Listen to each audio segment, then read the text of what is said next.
ఈ దినవాక్య ధ్యానాంశం, నిన్ను నన్ను రక్షించాలని.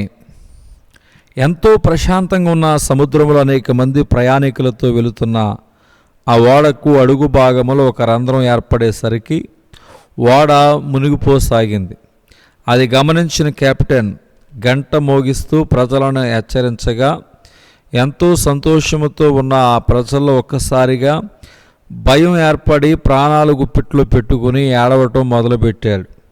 అప్పుడు ఆ కెప్టెన్ చెప్తున్నాడు, ఏ నిమిషంలోనైనా మనం అందరం చనిపోతాం, కానీ మనం రక్షించబడాలంటే ఒక మార్గం ఉంది.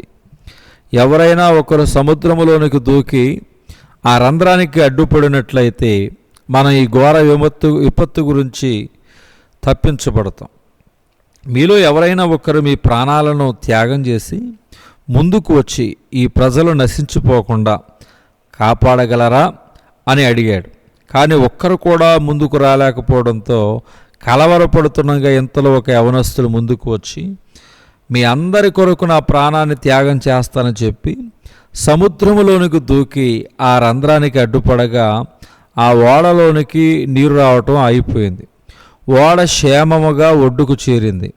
వెంటనే ఆ ఓడ కెప్టెన్ అమాంతముగా నీళ్ళలోనికి దూకి రంధ్రానికి అడ్డుపడి అనేకులను రక్షించిన ఆ యవనస్తుని మృతదేహాన్ని బయటికి తెచ్చి ఆ యవనస్తుని గుండెలకు అత్తుకుని విలపిస్తుండగా ఎవరో అన్నారట, ఆ యవనస్తుని కోసం ఆ కెప్టెన్ ఎందుకు అంతగా విలపిస్తున్నాడు?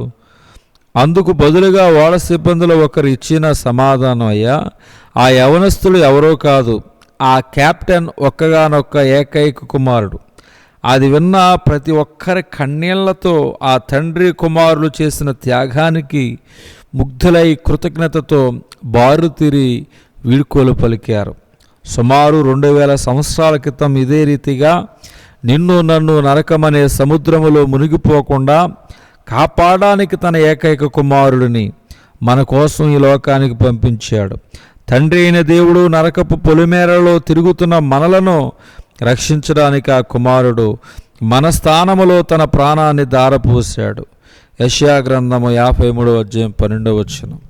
ఆ కుమారుడే ప్రభు అయిన యేసుక్రీస్తు. ఆయన మరణించి మనల్ని బ్రతికించెను. కావున ఆయన చనిపోయిన రోజున మంచి శుక్రవారం అంటారు. ఏ రీతిగా యవనస్తులు ఓడలో ప్రయాణిస్తున్న వారికి రక్షించెనో అదే రీతిగా ప్రభు అయిన యేసుక్రీస్తు పాపిష్టి మనిషి కోసం సిలువలో మరణించాడు. మన మీదకు రావాల్సిన శిక్ష అంతటిని భరించాడు.